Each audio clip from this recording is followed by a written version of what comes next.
కమ్ములార మనమంతా తప్పదెల్లాదిరా ఆటలతో పాటలతో ఊటని నడపాలిరా ముందు ముందుగా నాగుడు మూతలే అనాలిరా పిమ్మట పాటలతో తల దిమ్మని వీడాలిరా అదిగదిగో తోట తల్లి మన పాలిక పాదవెల్లి రమ్మని పిలిచెడు కదరా రాము సోము పదరా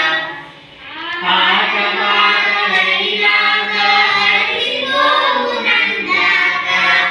చిన్న చిగురు పాపలతో వన్య పూల పాదలతో మనసు తీర మన